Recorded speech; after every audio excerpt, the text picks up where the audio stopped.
Buenas tardes, damas y caballeros, adultos, creo que todos adultos, iba a decir no adultos, pero creo que todos adultos y no adultos. Mecenas y no mecenas, humanos, y en relación a este libro tal vez no humanos o transhumanos, según se quiera ver.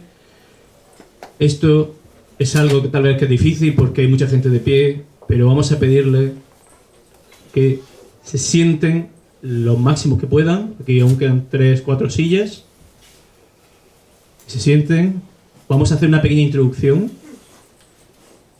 Vamos a hacer un viaje imaginario.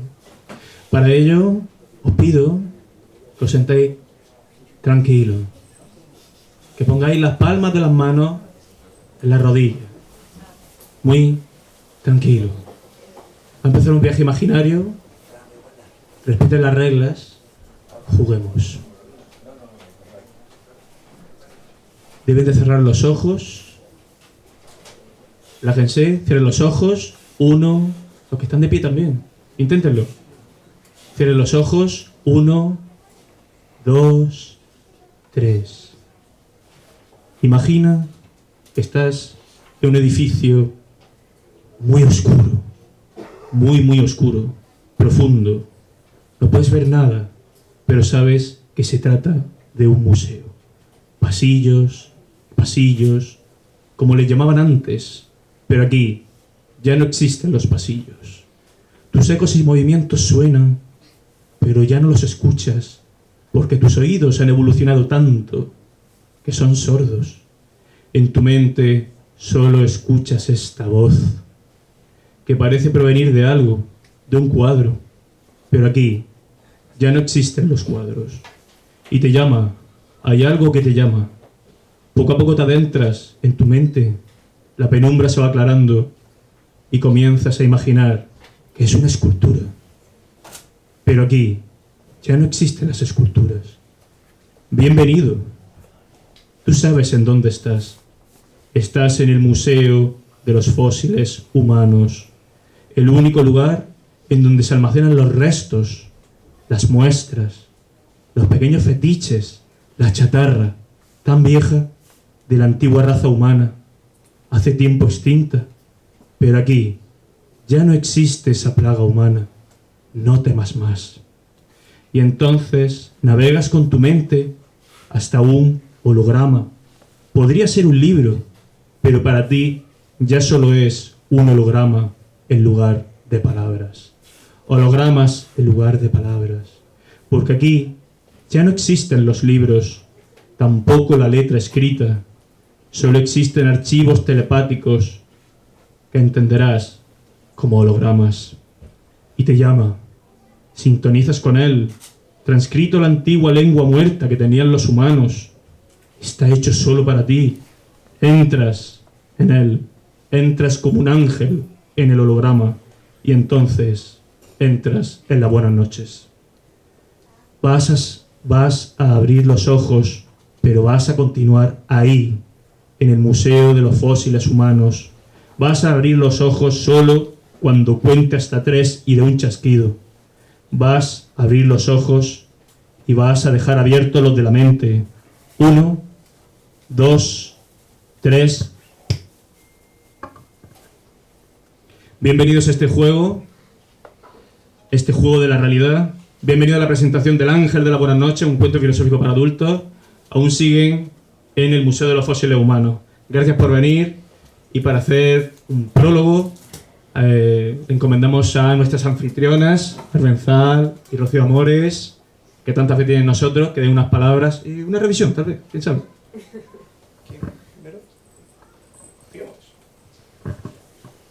Hola, muy buenas tardes. Bueno, yo soy Rocío Amores y hemos tenido el placer en Canal Sur, está aquí mi compañero, mi director, de darles toda la acogida que está en nuestra mano, a estas dos personas increíbles, a Mar también, porque realmente el libro merece la pena. Una idea creativa de gente joven, algo totalmente novedoso, y esperamos que tengan muchísimo éxito. Empiezo. Los hombres sin duda eran malos huéspedes de este mundo.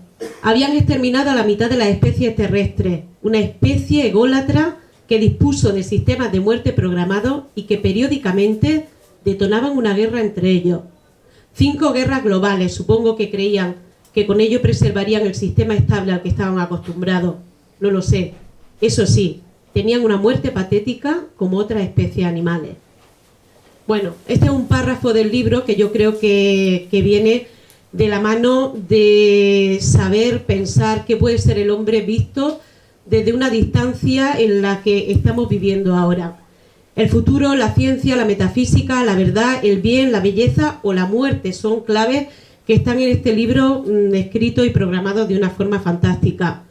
¿Se imaginan ustedes a Juanmo Jiménez? Bueno, muchos son familiares y amigos, o sea que se lo tienen que imaginar seguro, que ahora tiene 29 años, 29 añitos, 29 añazos. Pues cuando tenía 17 nos decían los micrófonos de Canal Sur que sufrió una crisis existencial que le llevó sin duda a plantearse, como tantos otros adolescentes, como tantas otras personas en alguna etapa de nuestra vida, estas y otras cuestiones.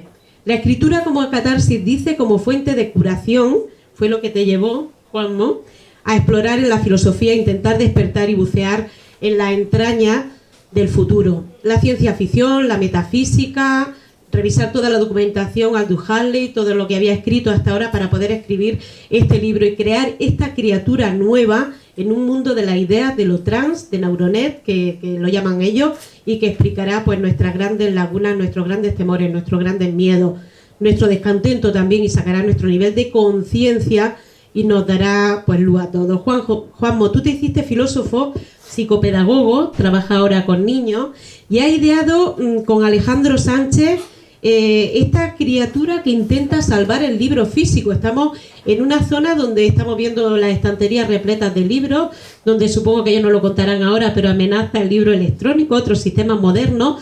Entonces, una forma de incorporarse y de salvar el libro físico. El otro día dimos una noticia suya y estaba en el estudio una escritora y se quedó un poco alucinada con decir, vaya, hay ideas de gente de Almería y qué bien que puedan salvar el libro de esta manera. ¿Y cómo se salva? Pues creando. ¿Y cómo se crea? Pues no lo sé, porque como tenéis esta mente para explicar ahora pues todo lo que habéis hecho y todo lo que van a hacer a partir de este libro. Son jóvenes creativos, ustedes los conocen sin duda bien, y que además intentan ser muy ambiciosos y reinventar el sistema de la literatura y el sistema de la propia creatividad, porque en este libro nos decían, ellos tienen mecenas, que están muchos de ellos aquí, ¿verdad, Juanmo? Que además os han apoyado, cada uno lo hemos hecho también como hemos podido en nuestra parcela, y bueno, ellos crearán una plataforma también, Aidópolis, para cualquier tipo de forma creativa que nos lo expliquen ahora, que pueda ayudar al desarrollo de la mente y al servicio del hombre para poder evolucionar, que no nos pase un poco lo que en el libro, que quien no se lo haya leído que se lo lea, pues le puede pasar al hombre con su extinción. Bueno, pues no me quiero enrollar mucho. Este libro pretende ser el principio de todo, de una trilogía, además otro programa ambicioso. O sea, esta es La Rosa. Alejandro, bueno, a ver si llegamos a esos 3 libros. Ellos quieren llevar y cuentan con la ayuda de todos vosotros. Y bueno, Juan dice que bueno, que está La Rosa, los conceptos de Oscar Wilde, la belleza, el bien, la guerra, todo aparece reflejado en el libro. Este intenta ser un primero, a mí me gustaría que hubiera más, porque bueno, me quedé así un poquito, a ver si podemos seguir salvando el libro, y con fórmulas imaginativas que intenta hacer de esta obra interactiva y encadenada también una criatura inmortal. Bueno, pues ya han hablado ellos del poemario de los fósiles humanos, del Museo de los Fósiles Humanos, del poemario, o la idea de que puedan inventar además un nuevo final. Ellos quieren que todos ustedes compartan con ellos la literatura y sean capaces de escribir un capítulo que no sé si tú lo vas a revisar, vosotros lo vais a revisar, los dos, uno con dibujo, otro con arte y tal, y poder publicarlo. Pues yo no sé si hay experiencia en este sentido tan interactivas y tan participativas, pero la verdad es que el elemento que ahora habéis sacado los dos, que es fantástico, pues yo que sé, si se enriquece con la aportación de todas aquellas personas que puedan dar luz y sacar nuevos finales, pues la verdad que va a ser digno de ver y desde luego que estaremos apoyándolo. Bueno, de Alejandro Sánchez pues tampoco les voy a contar mucho porque también seguro que lo conocen un montón y que bueno, aparte de ser chico estupendo, súper inteligente y del nuevo futuro, él estudió fotografía, diseño gráfico en Almería, en Madrid. Dice que trabaja en la erótica del libro físico, es bueno lo de la erótica del libro físico para preservarla, no creo que haya un sistema mejor, y utilizando el diseño. Ellos dos se han conjuntado de una manera muy especial porque no es fácil conjuntarse para sacar un producto que uno influya en el dibujo dibujo influye en la literatura, y nos decían en los micrófonos de Canal Sur que a medida que iban cambiando uno, ibais cambiando los dos. O sea, eso es un milagro, 2 personas al unísono, vamos, es un milagro, y lo que ha salido, la verdad, que es un producto pues muy novedoso. Y luego cuentan, pues bueno, pues con Mar Benzal, que Mar, un ángel del buen día, más que de la buena noche. Es una persona que, como todos los que seguro que también ustedes la conocen, se busca a sí misma en la belleza, en los ideales, en la paz y en la luz, que tiene muchísima. Y que además nos va a iluminar, Mar, porque ella es su trabajo y su pasión, aparte de ser abogada, también es terapeuta, sobre los grandes pensamientos, sentimientos y pulsiones, seguro, que se pueden ver en el libro y que se pueden, pues, ver en la sociedad y reinventarse también cada día. Bueno, y a mí me queda, pues, despedirme, porque como dice el libro, a mí me gusta pensar, me encanta pensar. Yo creo que a vosotros también, que haya seres que me velen durante la noche, que haya seres que me protejan y que cada noche me den las buenas noches. Yo creo que a todos nos gusta pensar eso, y todos podemos encontrar ese ángel de las buenas noches o del buen día cuando menos te lo esperas, o en la persona que menos te lo esperas, o con los sentimientos que menos te lo esperas. Eso hay que descubrirlo en el libro. Alguien dijo que los humanos nos decíamos buenas noches para que el tiempo no nos llevara, dice el libro, y el sueño no nos comiera. Eran buenas noches para que la oscuridad fuera bella como un coro de ángeles. No puede ser más bonito. Yo no sé por qué, al leer esto, lloré. Así es que El ángel de las buenas noches es muy recomendable, y bueno, es un producto nuevo en el que Mar, pues, también nos va a profundizar. Buenas noches y gracias a todos, a Juan y a Alex en primer lugar por darnos esta oportunidad, por ser esa talla de artista tan sumamente visionario, y gracias a Rocío por ser esa gran profesional y persona de Canal Sur y a la librería Picasso. El ángel de las buenas noches, un cuento filosófico para adultos. ¿Y si no fuera un cuento? El libro parte de un supuesto. El ser humano se ha extinguido y en su lugar ha sido reemplazado por seres que evolucionaron del humano y articulan el mundo a través de la telepatía. Todo comenzó cuando apareció el cráneo dispositivo Bebel, destinado, se dice así, ¿no?, destinado a la intercomunicación de las diversas lenguas humanas. Vale, es un libro y todo es posible. Pero ¿y si os dijera que el diario Expansión publicó el pasado 18 de marzo que ha salido a la venta un pequeño aparato como un audífono llamado Travis the Translator, capaz de traducir a 80 idiomas? Pues se presentó en el último Mobile World Congress de Barcelona. Estamos en un momento de la historia en la que se están abriendo nuevos horizontes y se anuncian cambios enormes. Todos somos conscientes de que estamos diciendo adiós a un mundo y que otro se está fraguando a gran velocidad. Y El ángel de las buenas noches es un viaje que nos conduce a esa frontera. Recientemente escuché una entrevista del prestigioso historiador israelí Yuval Noah Harari, y nos hablaba de cómo el Homo sapiens llegó a ser la especie más poderosa, cómo se convirtió en el rey de los monos y desde entonces, hace 100.000 años, domina el mundo. Pero ¿con el ser humano culmina todo? ¿Seremos reemplazados por algo? ¿Por una entidad? ¿Por un ser superior? ¿Por una versión mejorada de nosotros mismos? Este historiador propugna que la mayor revolución biológica de la historia está por venir. Para él, el verdadero reto del siglo XXI será cambiar cerebros, cuerpos y mentes. Él habla de 3 ingenierías que van a ser decisivas en la transformación de lo que conocemos como el ser humano. Habla de la ingeniería biológica, es decir, acelerar la selección natural mediante la intervención a nivel genético o cambiando nuestras habilidades mentales, cognitivas y físicas. La ingeniería cyborg, cuya finalidad es crear entidades o seres en parte orgánicos y en parte biónicos o inorgánicos. Es decir, imaginaros, alguien pierde una mano o un ojo, ¿no? Se fabrican artificialmente. Lo que pasa es que esto, que en principio parece algo muy básico, pues ya hay científicos, otro científico muy famoso, Nicolás Negroponte, que nos dice que esto puede dar lugar también a que, por ejemplo, en temas de salud, haya nanorobots que sean como una especie de pildorita, te la tomas y esos nanorobots van por tu cuerpo, pues arreglando aquello que no está bien, si hay una célula cancerígena, o incluso se puede crear un sistema inmunológico artificial. Pero por último, y aquí es donde viene el salto no tanto cuantitativo sino cualitativo, resulta que hay una ingeniería que es la ingeniería de los seres naturales de nueva creación, o lo que se viene conociendo como inteligencia artificial. Implica la creación de seres con redes neuronales sustituidos por programas informáticos. Y en este libro nos habláis mucho de Neuronet.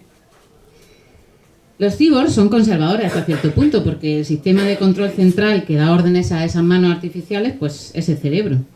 Pero sin embargo, para formar seres completamente inorgánicos, necesitamos sistemas de control cuya inteligencia son artificiales. A diferencia de los seres humanos, que estamos constituidos básicamente de carbono, en este caso serán de silicona y estarán basados no en la química, sino en la electricidad. Científicos de la talla de Stephen Hawking avisan del peligro que supone esto, más allá de los beneficios.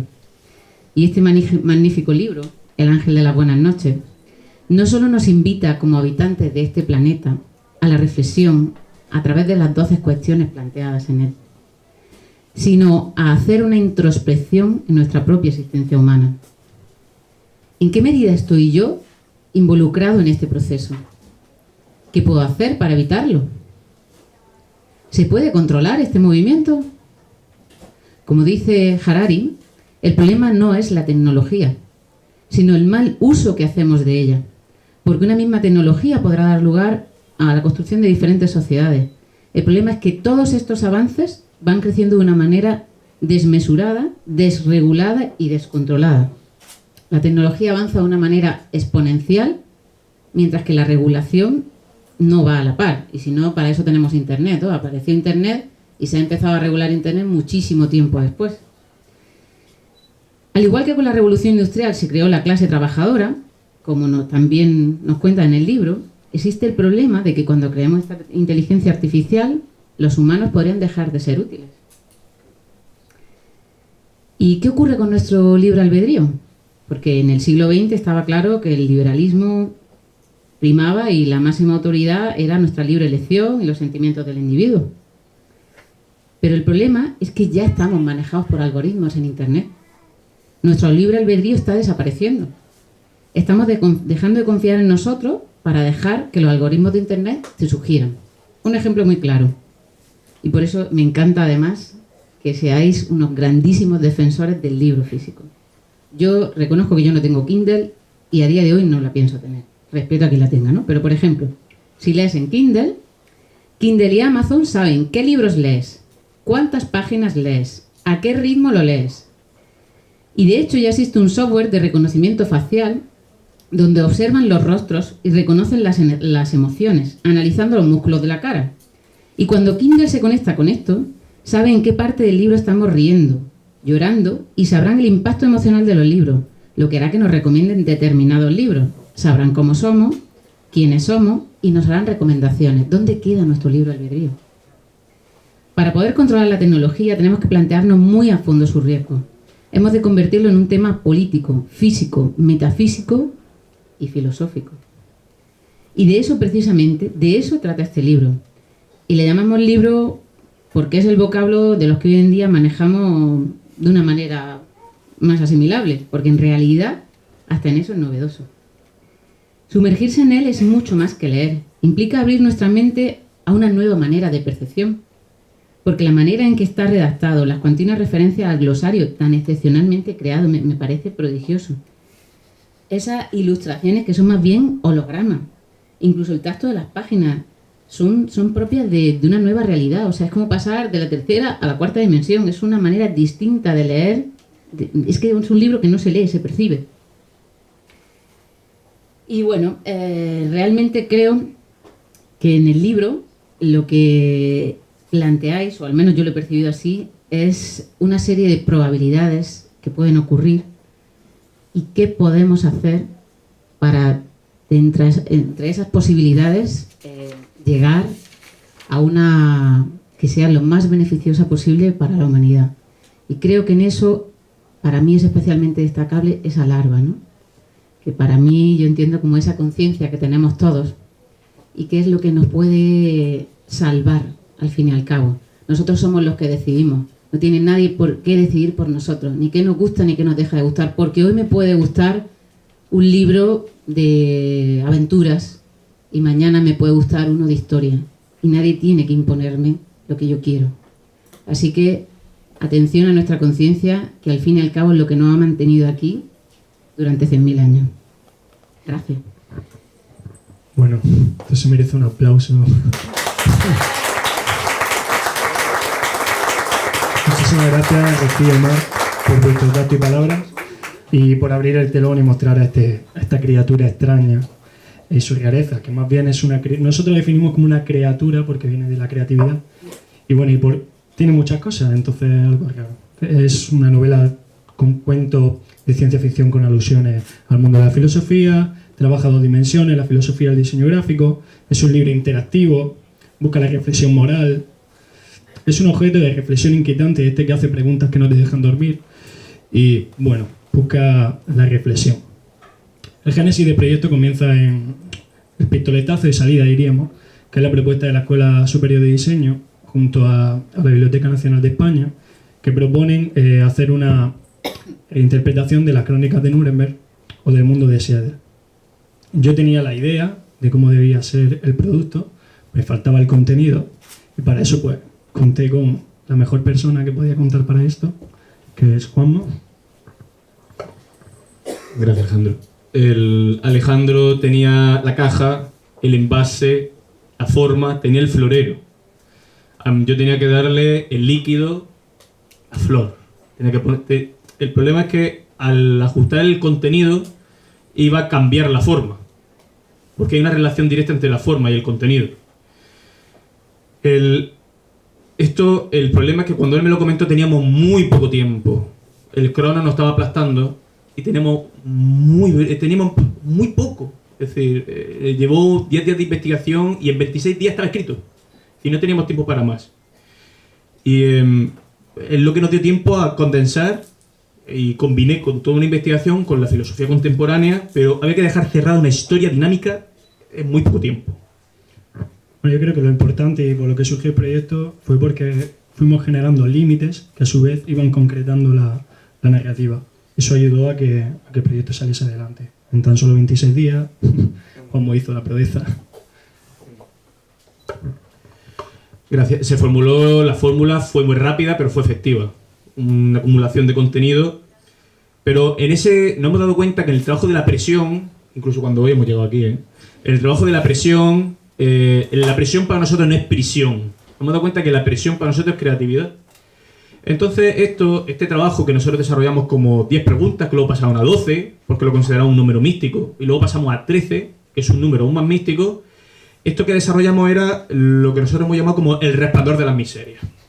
El resplandor de las miserias, esto sería como un manual, que lo pondremos en nuestro blog, que es cómo emprender desde el fango, y es que nosotros partíamos de la miseria, la eterna miseria, que es la que siempre hemos tenido al iniciar los proyectos, es no teníamos tiempo, no teníamos dinero, debíamos dinero. Y entonces... Entonces, en esa miseria donde nosotros no hemos fraguado, en esa miseria usted está contra la pared y tiene que ser muy creativo para solucionar esto. Entonces, el entrenamiento de la creatividad es simular crisis. No quiere decir que sean crisis humanas, pero tiene que fabricarse tenemos que arriesgarnos y fabricar una pequeña crisis para solucionarla y proponer la solución de problemas en la creatividad. Y en esa pequeña crisis emerge una luz. Hablamos del resplandor que está en la miseria. Nuestro panorama era muy aciago, pero bueno, teníamos que ampliar las posibilidades que teníamos con la creatividad. Tuvimos que posponer nuestro proyecto 2 años, continuamos nuestra vida y al final nos unimos, y es lo que llamaba Aristóteles como el kairos. El kairos es esperar al momento oportuno, que el tiempo no te empuje, tranquilo, espera tu momento oportuno, ese es el kairos. Y bueno, pero el primer momento era evaluar las condiciones del tablero de juego. O sea, hablamos de esto porque queremos que todo el mundo se una a nuestra miseria, gente que deba dinero. Y bueno, nosotros, como lo hemos sufrido, el libro, hablamos de esto porque queremos que el libro se ha moldeado bastante por este tipo de circunstancias y no queremos hacer una presentación convencional de un libro, queremos que esto sirva como una aportación que hacemos nosotros tras nuestra experiencia. Entonces hemos generado unos pasos que nosotros hemos seguido en nuestras miserias y unos objetivos para conseguirlo, para que estéis todos hoy aquí, que no, esto ha sido como el cumpleaños ese en internet, que creíamos que no venía nadie, y fíjate cómo está la sala. Bueno, en primer lugar, evaluamos el tablero de juego, cómo el dinero adaptaba al proyecto y cómo el proyecto adaptaba al dinero. Eso es fundamental tenerlo en cuenta. Entonces, uno de los factores importantes fue qué imprentas tenemos, a cuáles podemos acceder, presupuestos, tener todo esto en cuenta para poder hacerte un número realista. Definir objetivos, hicimos balance económico, que es lo que he dicho, definir las posibilidades reales del proyecto, evaluamos las posibilidades negativas, por si sucedía tener en cuenta qué hacer. Definimos el público, es decir, para poner un precio y una tirada, a cuánta gente podemos llegar, amigos, familiares, a través de las redes sociales. ¿Cómo financiarnos? Este punto es muy importante. Nosotros nos financiamos a través de una plataforma de crowdfunding, Berkami.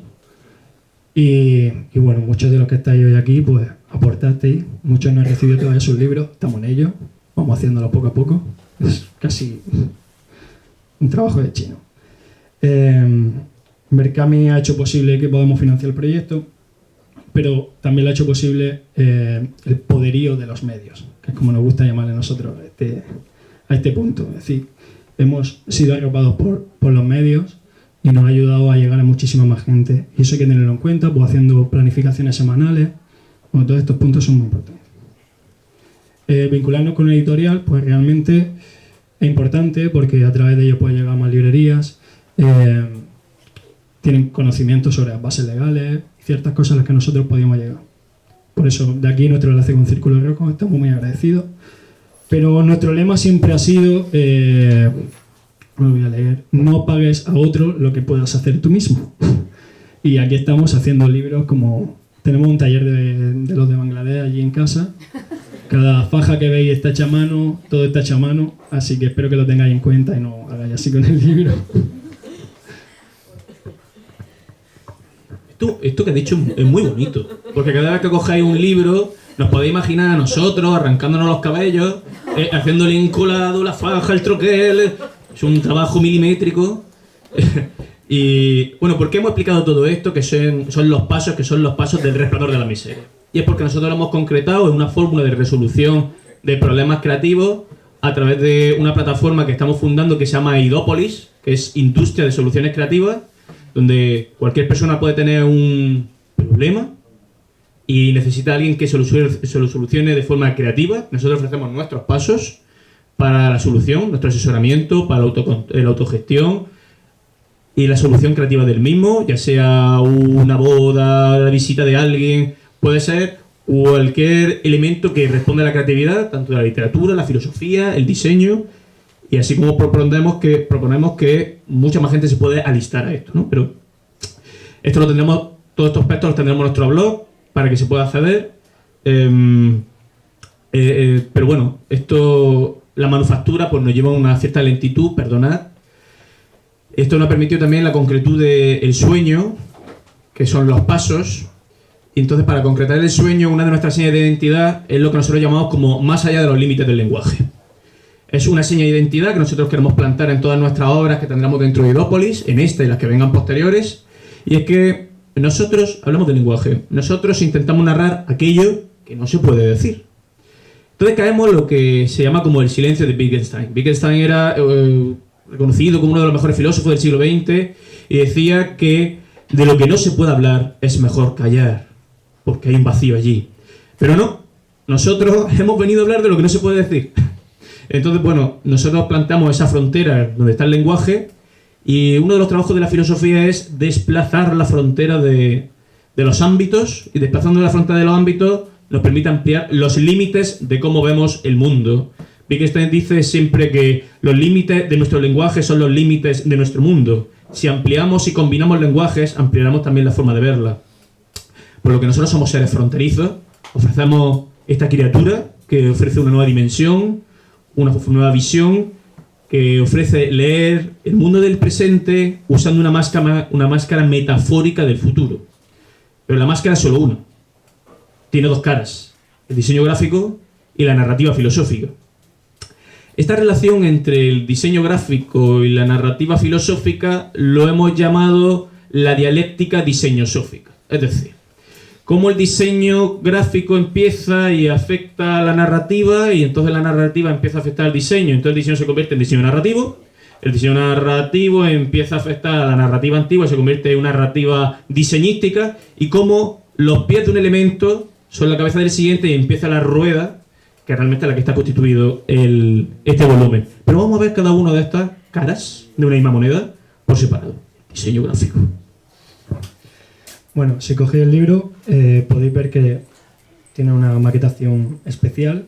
Esto afectó a la narrativa. Lo que condicionó al principio la narrativa fue el formato, el límite de proporción, la cantidad de páginas, que en cada capítulo iba texto e imagen. Todo esto va haciendo que el texto tenga una forma. Cuando trabajas la imagen, nosotros la técnica que usamos era bitonal. Es decir, mediante dos colores, rojo y azul, creamos un juego de superposición que deja una imagen conceptual a la reflexión. Claro, esto dota a la especie protagonista de un lenguaje diferente. Es decir, la hace Juan Bolos crea telepatas. Entonces creamos este tipo de imagen de doble superposición. Al ser telépatas, tienen interferencias. Y... Uy, voy a coger. Necesita quitarle supercinto. Sí. Al ser telépatas, tienen interferencias. Y eso se traduce en la maquetación, en los inicios de los capítulos. Como podéis ver, en los inicios de los capítulos deberían aparecer en este lado, al inicio, como siempre en la convencional. Pero nosotros lo vamos desplazando. A medida que vas generando el código, vas avanzando, vas descubriendo que el inicio se transforma y cambia de lugar, pero lo has entendido y vas a leerlo ahí, aunque esté en otro sitio, estado por una línea. Eso es una interferencia, es un ejemplo de cómo el diseño afecta a la narrativa y cómo la narrativa afecta al diseño. El texto narrativo, es la otra cara de la moneda. Cómo el texto narrativo va generando diseño. Bueno, mi investigación me llevó varios días, 10 días como una monja de clausura, encadenado a la pantalla del ordenador. Y bueno, investigué novelas, series, que no le voy a decir, una revisión filmográfica de todo lo que se había trabajado sobre la ciencia ficción y el concepto de hombre sobre el futuro, una base filosófica. Tengo un guión bastante extenso que diese una solidez racional al concepto que yo quería desarrollar. Pero bueno, voy a mencionar solamente algunos de estos que afectan directamente al diseño. Basando un poco en H.G. Wells. H.G. Wells es el escritor de La máquina del tiempo. Si alguno lo ha disfrutado o ha visto la película, sabe que en el futuro realmente hay dos especies que han derivado del ser humano. Y de ahí partimos. Entonces me puse a reflexionar acerca de cómo sería una evolución del ser humano. Pero primero me planteé, ¿de dónde viene el ser humano? Pues nosotros, bueno, hablando de dónde provenimos, si nos ponemos muy neodarwinistas, bien, pues venimos del mono, pero ¿cómo tenemos ahora nuestras uñas? No valen para nada, porque no tenemos depredadores. ¿Cómo tenemos nuestros dientes? No valen para nada, más que para mascar hamburguesas. ¿Cómo tenemos nuestra piel? La tenemos blanda. Estamos empezando a depositar nuestra energía de supervivencia en otro punto. ¿Qué punto es este? Pues proyectando el futuro, haciendo un juego de hipótesis muy grande, ese humano que estaría en el futuro habría desarrollado sus capacidades mentales, telepáticas, cognitivas, pero a riesgo de que perdería las sensitivas. Perdería el oído, perdería el tacto, perdería la visión. Y ahí está el problema. Si ha perdido la visión, ¿cómo se va a leer el libro? Porque nosotros planteamos que realmente el lector se coloca empáticamente en el rol de esta especie posterior. Es decir, el lector no es el humano, el lector es la especie posterior.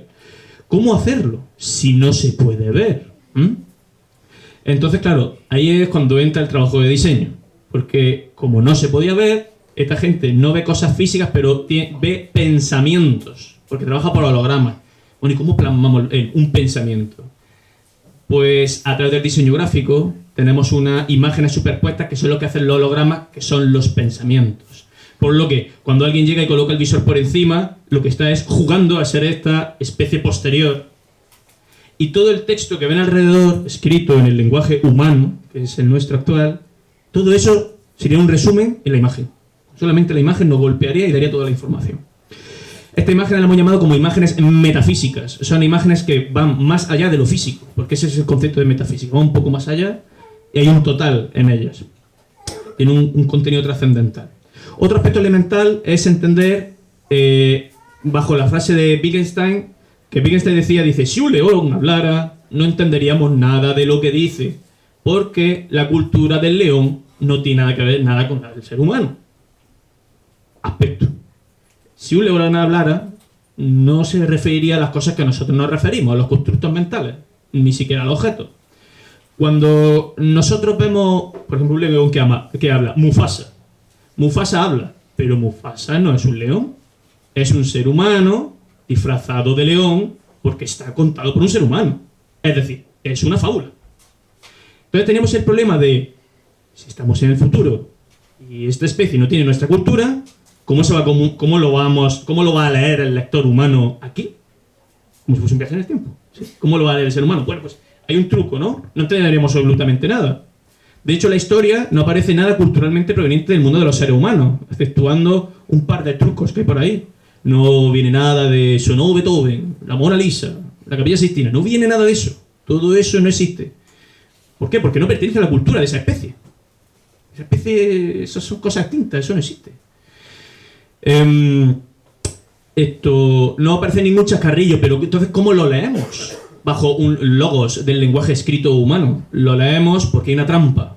Hay una trampa en el libro que es la enfermedad que tiene el protagonista, que es el truco de toda la historia, pero no lo voy a decir. Otro elemento, por ejemplo, que se queda en el diseño es la ausencia de claridad. Ahí, como ha dicho Mar, el diccionario, eso parece una mezcla entre un galimatías, una sobrecarga lingüística. Esa falta de claridad a la que nosotros buscábamos porque no pertenece a nuestro lenguaje. Solamente es una traducción, es un traductor de lenguas muertas, lo que usa el libro. El concepto de neuronet, que es el uso de interferencia. Neuronet es el sistema mental al que estás conectado, pero hay interferencia y es como si cuando tienes internet se te cuelga. Bueno, pues eso también se refleja ahí.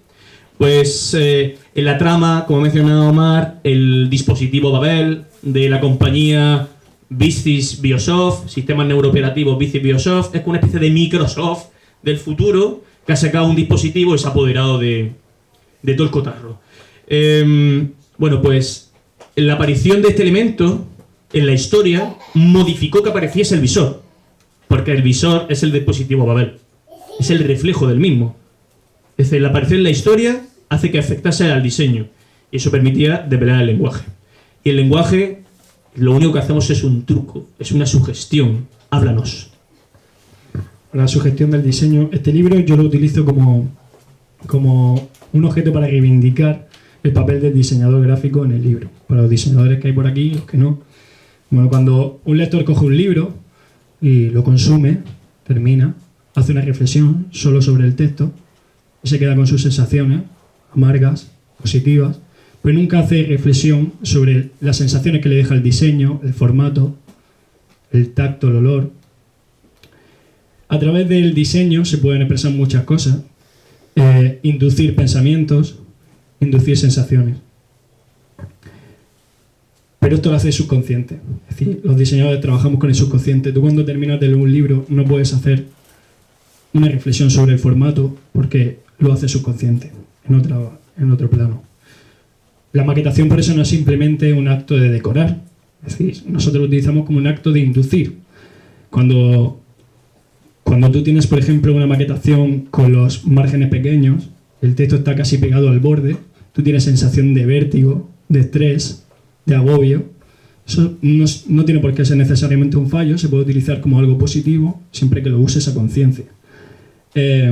La tipografía puede ser una tipografía agresiva, una tipografía cómica, una elegante, tiene sus connotaciones.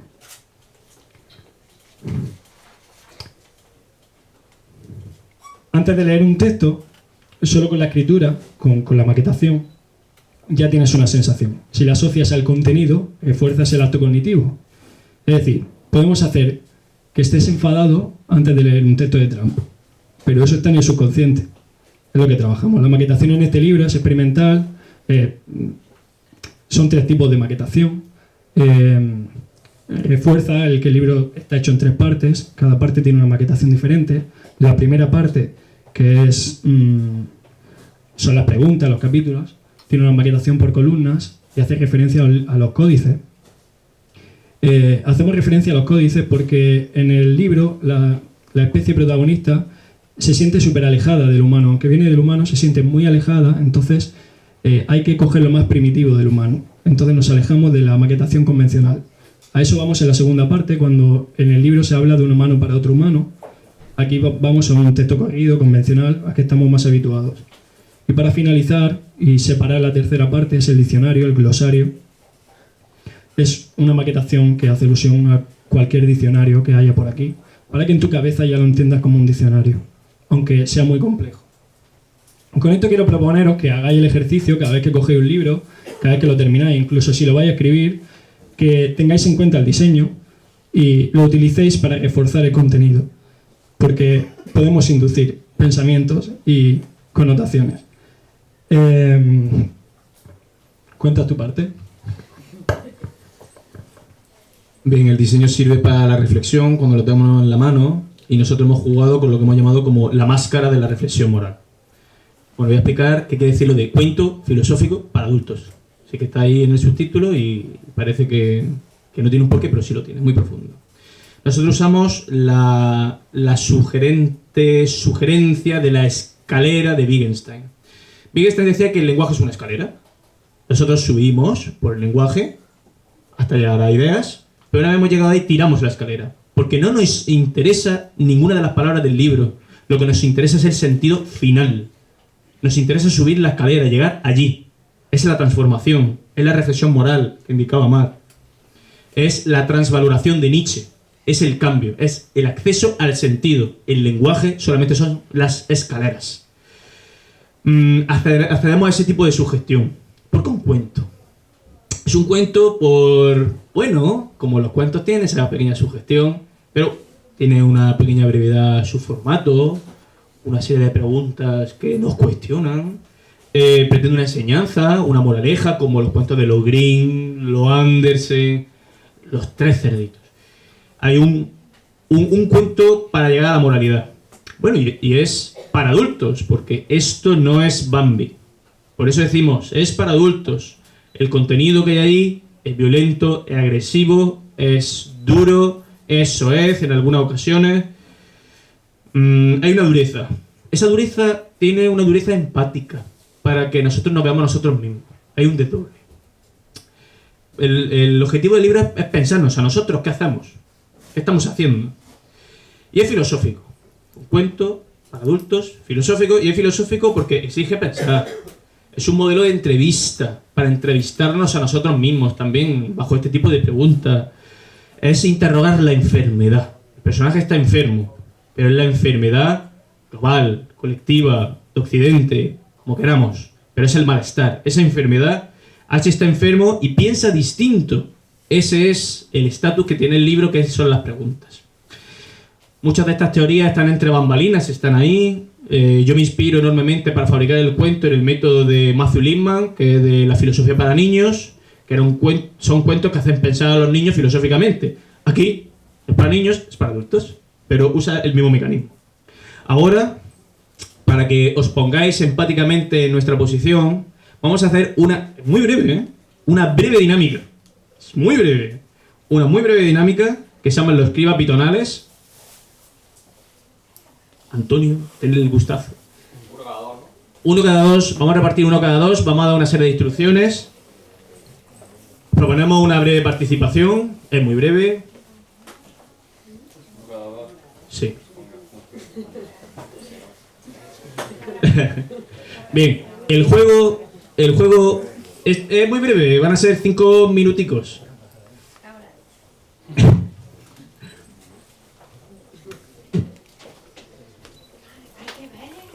Bueno, vamos a proponer un concepto, que es el concepto buenas noches, y lo que queremos que pongáis en nuestro lugar cuando queremos llegar a esta superposición de imágenes con doble concepto, doble lectura, una reflexión.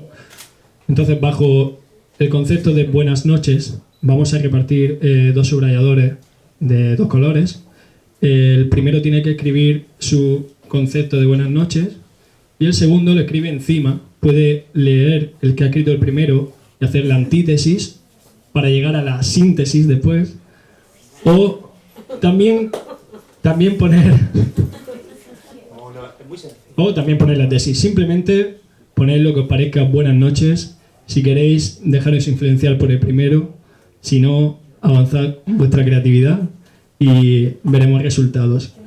La idea, bueno, ahora Antonio, hemos contratado gente guapa para que haga este tipo de cosas, gente fornida. Antonio dará los dos colores y pásenselo bien. Es lo importante. Bien, vamos, hemos acabado. Bueno, hemos hecho esta dinámica para que os sintáis como nos sentimos nosotros cuando estamos produciendo las imágenes. Habéis fabricado una detrás, que la que se va a quedar es el azul. Y ahora si cogéis la lámina roja y la pasáis por encima, se quita el rojo. Exactamente. Ahora la pasamos por encima y el rojo se va. Bien. Estos son los 3 pasos de la dialéctica de Hegel, que es síntesis, la que hace uno, no tesis, antitesis, que la hace el otro, y la suma de los dos se llama síntesis. Bien, ¿estáis probando cómo se ve la imagen? Bueno, hemos buscado este juego de empatía, y en este juego de empatía ahora vamos a hablar de una cosa que nos gusta muchísimo, que es la erótica del libro físico, una reflexión sobre la extinción. Oh. ¿Puede ser sexy un libro? Sí, creemos que sí, lo defendemos. Humberto Eco decía que el libro es una criatura frágil, sufre el desgaste del tiempo, teme a los roedores, los elementos y las manos torpes. Por eso nosotros le hemos puesto esta fundita especial, para que duerma tranquilo el libro, ya que Humberto Eco lo trabajaba como si fuese un ente con pensamiento. Esto es un debate con el que podríamos estar toda la noche, pero tenemos un horario que nos lo hemos pasado ya, yo creo. Y bueno, vamos a hacer simplemente unas anotaciones. Una de nuestras motivaciones personales y principales a la hora de hacer un libro es que sea puramente físico, y esto se traduce a un tipo de diseño que no sea reproductible de forma digital, incluyendo elementos de autenticidad. Benjamin decía que tenía el aura, que es aquello que hace a la obra reproductible. Y de eso es de lo que nosotros hemos intentado otorgar a este libro. Es un libro para salvar a los libros. Lo que se huele y se toca se queda en la memoria. Nosotros partimos de eso. Nosotros incluimos un rasgo inimitable que es la interactividad con el libro. Esperamos que todos nuestros proyectos con Idópolis tengan este tipo de rasgos. Ya estamos creando algunos otros. Cuando saquemos Idópolis, que por cierto tenemos aquí gente que nos está apoyando de forma desinteresada, que le damos muchísimas gracias, podréis ver este tipo de proyectos, seguirlos, colaborar con nosotros. Esto tiene que ser colaborativo, el arte tiene que ser colaborativo. Esto nos hace marginales en cierto aspecto, nos limita o no, pero nosotros encontramos nuestro fetiche en esa limitación. Por ejemplo, el libro no se puede sacar en ebook, pero a nosotros eso nos gusta. De hecho, nos propusieron hacerlo de otra forma y dijimos que no queríamos. Todo tiene que ser así, como nosotros lo hemos creado. Y bueno, para nosotros es un mundo factible y lucharemos por ello. Me he dejado antes una cosa, si me permite voy a retroceder. Es un libro sexy, para mí lo es. Y a la hora de inducir pensamientos, me he dejado lo de la portada. Cuando cojáis el libro, quiero que entendáis que la mano ocupa la mano que... O sea, ocupa la forma la que tú estás cogiendo el libro. Eso pone al lector en la posición de protagonista. Puede ser sangre o no, no lo sabes, pero ya te está condicionando. Después te encuentras... Gracias. La faja. Me estoy yendo ahí. Después te encuentras la faja. Este contraste de materiales... incluso el papel de la portada del libro no tiene... Víctor, ¿cómo se llama esto?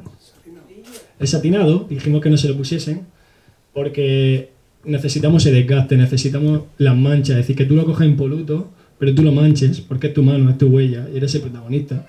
A la vez se colisiona con este material que es el plástico, que es algo más futurista dentro de lo que es el libro. Estamos acostumbrados en máquina almería al plástico, ¿no? Pero pero en este caso es muy futurista y contrasta. Eso ya nos condiciona, eso te está induciendo ciertos pensamientos. Cuando vamos a quitar la faja, vemos que desaparecen algunas palabras, que ya no es legible, algo no funciona, algo necesitamos para entender el libro. Ha desaparecido la parte de abajo, un cuento filosófico, pero cuando ponemos la faja se ve. Todo eso es inducir, y el diseño induce, al igual que la narrativa.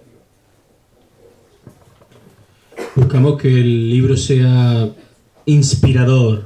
Entonces quiero hablar de las inspiraciones humanas que tenemos para la fabricación del libro, que es un punto que se llama inspiración humana, cuando hay humanos que, entre líneas, lo pueden leer.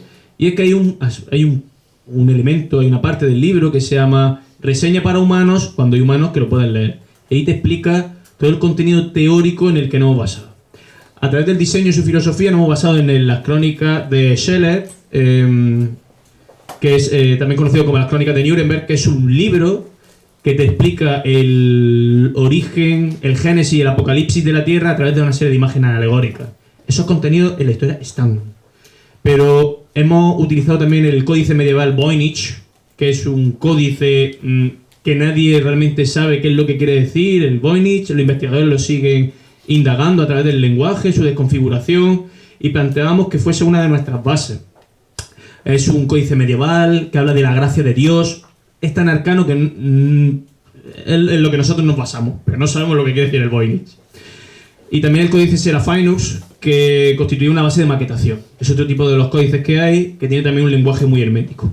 Hablando de la filosofía de la narrativa, yo me he apoyado en grandes titanes de la literatura, de la ciencia ficción y de la distopía, como son Philip Dick, que considera que la ciencia ficción es la literatura de lo que podría ser posible. No es Star Wars, es decir, no es aventura espacial. Es algo que, bueno, entramos en otro combate si hablamos que Star Wars es posible, ¿eh? Pero es aquello que mediante los procesos de la ciencia podría ser posible. Eso es ciencia ficción. Nosotros planteamos en este volumen que podría ser posible, lo que nosotros decimos aquí.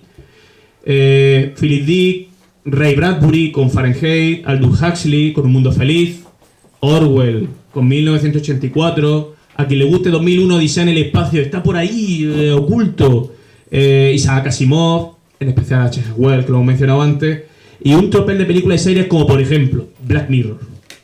Black Mirror es una distopía sobre la tecnología, que es el 1984 del audiovisual. Es importante este tipo de elementos. Elementos también de la narrativa y de la literatura, como son Oscar Wilde, cuando habla de la rosa, la guerra, el ruiseñor, o de Borges, el relato del inmortal, que plantea el personaje del dodo. Con respecto a la filosofía, en la sangre y la tinta que nosotros usamos, por ejemplo, Heidegger con la reflexión que se hace sobre la muerte y el existencialismo, la crítica nefasta al vértigo del uso de las tecnologías, el mal uso que le damos, Platón y la ceguera, Kant y los elementos del deber, lo imperativo, los conceptos que son muy poco alcanzables, Nietzsche, el nihilismo, Heráclito, cómo la oscuridad empieza a vencer a la luz y llegan esas buenas noches, Hannah Arendt con los totalitarismos, cómo vencen los fascismos, Hegel, el concepto sobre historia y el concepto sobre la muerte de la historia, que es un concepto que se trabaja ahí, Wittgenstein, que se menciona bastante sobre el juego del lenguaje, o Walter Benjamin acerca de El Angelus Novus, que es un cuadro y también revierte el mismo. Bueno, lo que nosotros planteamos con nuestra obra es devolverle el encantamiento a este mundo que se ha quedado desencantado, porque le falta la poesía, porque le falta la reflexión.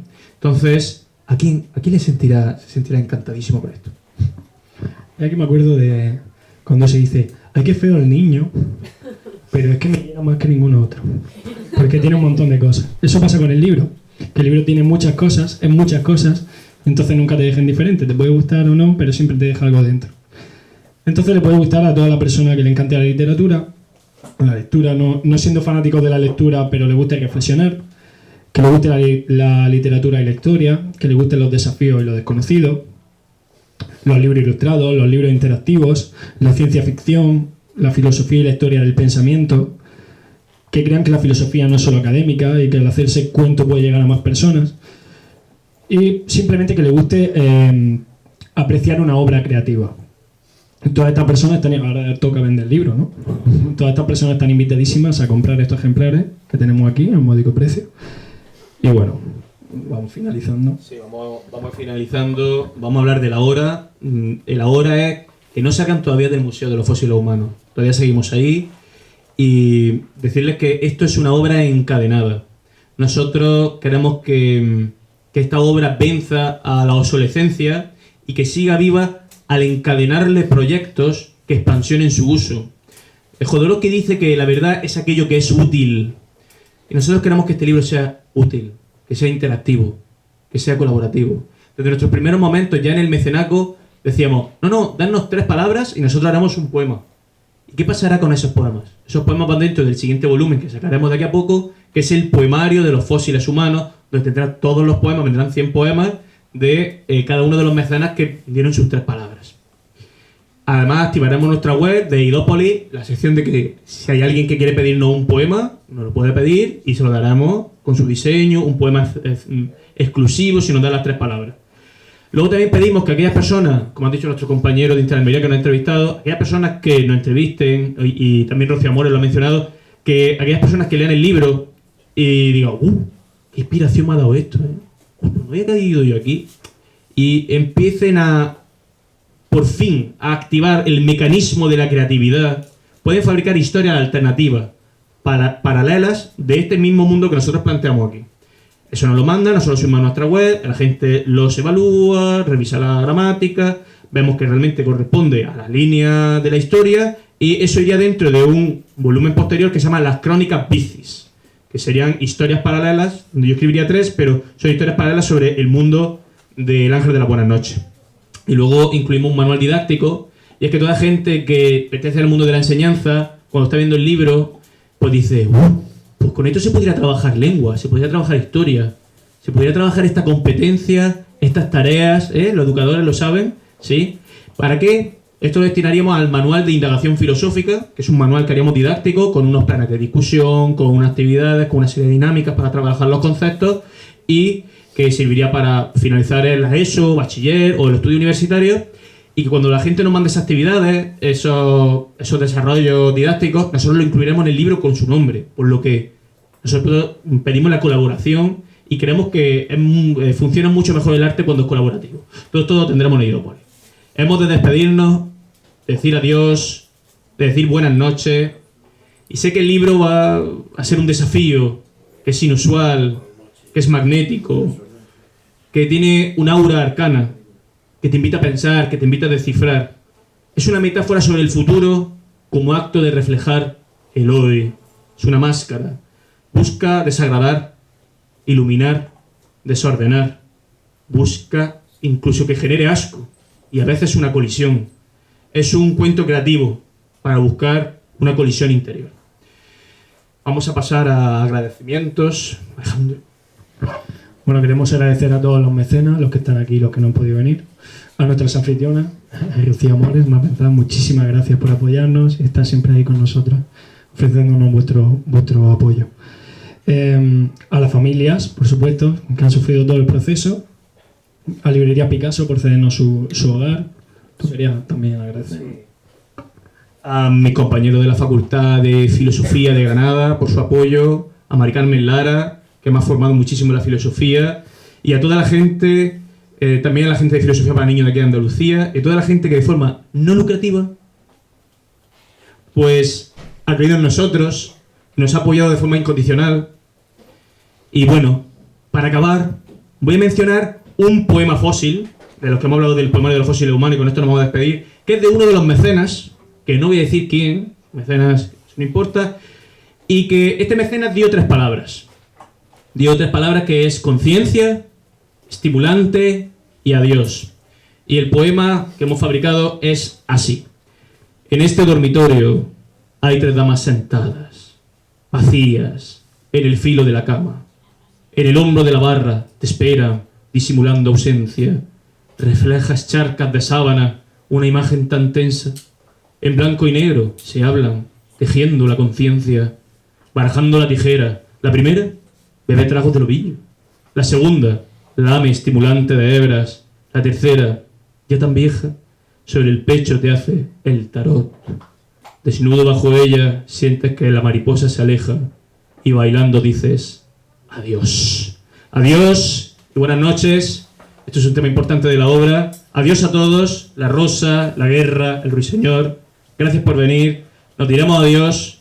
No queremos decir adiós, porque haya más veces. Solamente diremos buenas noches para ver si seguimos viéndonos, pero no para decir adiós.